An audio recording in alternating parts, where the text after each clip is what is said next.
Breaking news చూస్తున్నాం. బల్దీ ఆస్తులపై ఇటీవల మేయర్ గద్వాల్ విజయలక్ష్మి సమీక్ష నిర్వహించి ఆస్తుల వివరాలను సమర్పించాలని ఆదేశించడంతో పాటు ఆస్తులన్నీ డిజిటలైజేషన్ చేయాలని ఆదేశించారు.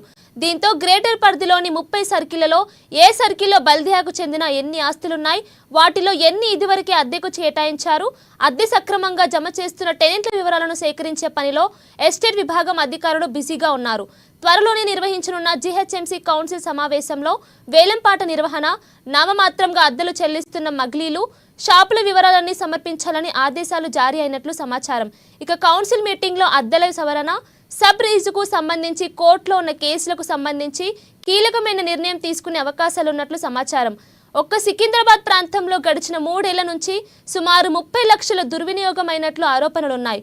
తాతాల కాలం నాడు పాత లీజు వ్యవస్థ ప్రకారం షాపులు, మార్కెట్లను లీజుకు ఇచ్చిన జీహెచ్ఎంసీ అధికారులు వాటిని ఖాళీ చేయాల్సి ఉండగా సబ్ లీజుదారులతో కుమ్మక్కై అక్రమ సంపాదనను పాల్పడుతున్నారనే తప్ప వాటిని ఎక్కువ అద్దెకు ఇవ్వడంతో విఫలమవుతున్నారన్న విమర్శలున్నాయి.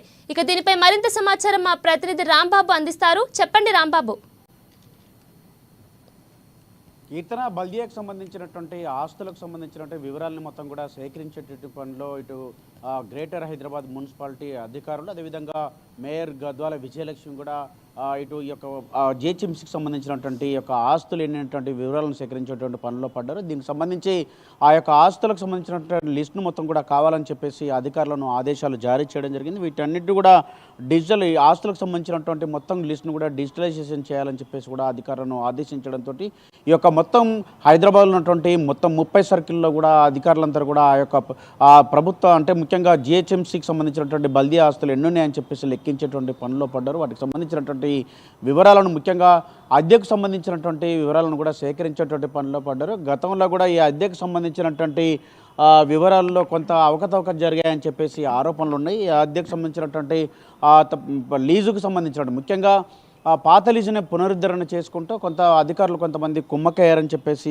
ఆరోపణలు ఉన్నాయి. షాపులను తాతల కాలం నాటి పాత యొక్క షాపు లీజు విధానాన్ని పరిగణలోకి తీసుకొని ఆ లీజును కంటిన్యూ చేసుకుంటూ సబ్ లీజు ఇచ్చుకుంటూ ఇటు కాంట్రాక్టుకు సంబంధించినటువంటి వ్యవహారంలో తలదూర్చినటువంటి కొంతమంది జిహెచ్ఎంసీ అధికారులు ఈ యొక్క మొత్తం కూడా తతంగాన్ని తామే దగ్గరుండి స్వయంగా నడిపించినటువంటి పద్ధతి ఉన్నది. దీంతో ఈ యొక్క లీజు వ్యవస్థను కూడా సమీక్షించకుండా పాత లీజు వ్యవస్థను ఈ కొనసాగించడంతో జిహెచ్ఎంసీ కూడా పెద్ద ఎత్తున నష్టం చేకూరింది. దీంతో రావాల్సినటువంటి బకాయిలు కూడా రాకుండా పోయాయి. లీజుకు సంబంధించినటువంటి అద్దెకు సంబంధించినటువంటి వివరంలో కూడా అద్దె కూడా చెల్లించకుండా తాత్కాలికమైనటువంటి లీజును చెల్లిస్తూ కొంతమంది అక్రమ సంపాదనకు పాల్పడుతున్నారని చెప్పేసి ఆరోపణలు వస్తున్న నేపథ్యంలో దీనిపైన జిహెచ్ఎంసీ సీరియస్గా ఉన్నది. మొన్న జరిగినటువంటి కౌన్సిల్ మీటింగ్లో కూడా దీనిపైన విస్తృతంగా చర్చించినటువంటి పరిస్థితి ఉన్నది. ఈ యొక్క కౌన్సిల్ సమావేశంలో ఈ యొక్క వేలంపాటకు సంబంధించినటువంటి లేకపోతే నామమాత్రంగా అద్దె చెల్లింపుకు సంబంధించినటువంటి అంశాలను, అదేవిధంగా షాపులకు సంబంధించినటువంటి వివరాలను కూడా వాటిని సేకరించే పనిలో పడ్డారు. వీటన్నింటి కూడా వివరాలను సమర్పించాలని చెప్పి కూడా అధికారులకైతే జిహెచ్ఎంసీ ఆదేశాలు జారీ చేయడంతో దీనిపైన కీలకంగా 30 సర్కిళ్లకు సంబంధించినటువంటి మొత్తం వివరాలను సేకరించేటువంటి పనిలో పడ్డారు.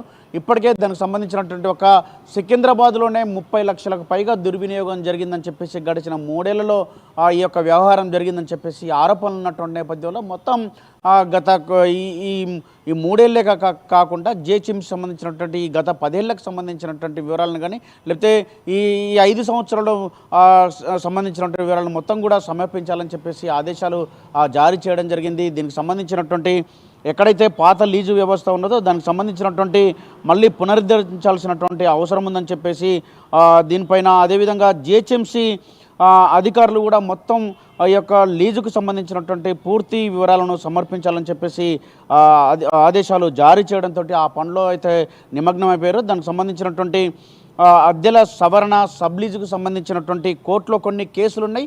ఈ కేసులకు సంబంధించి ఈ యొక్క కీలక నిర్ణయం కూడా ఈ యొక్క జిహెచ్ఎంసీ కౌన్సిల్ కూడా తీసుకునేటువంటి అవకాశం ఉంది. మొత్తం ఈ వివరాల లిస్టు డిజిటలైజేషన్ అయ్యి వచ్చిన తర్వాత దీనిపైన ఆస్తులకు సంబంధించినటువంటి వివరాలు వచ్చిన తర్వాత అద్దెకు సంబంధించినటువంటి టెనెంట్లు ఏదైతే కిరాయిదారులు ఎవరైతే ఉన్నారో వాళ్ళు చెల్లించేటువంటి అద్దెకు సంబంధించినటువంటి వివరాలు మొత్తం కూడా వచ్చిన తర్వాత దీనిపైన ఒక నిర్ణయం కూడా తీసుకునేటువంటి అవకాశం ఉంది.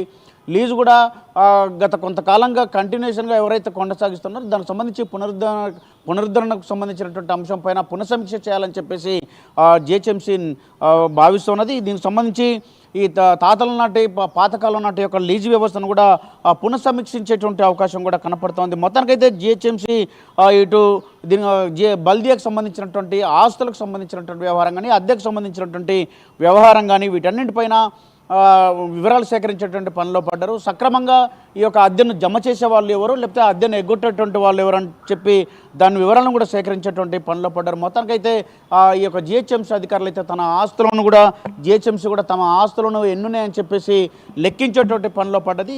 దీనికి సంబంధించి ఇప్పటికే అధికారులకు ఆదేశాలు జారీ చేయడంతో అధికారులు కూడా ఆ వైపుగా ఆలోచన చేస్తూ దానిపైన వివరాలు సేకరించేటువంటి పనిలో పడ్డారు. Keerthana. Right Rambabu, thank you for the updates.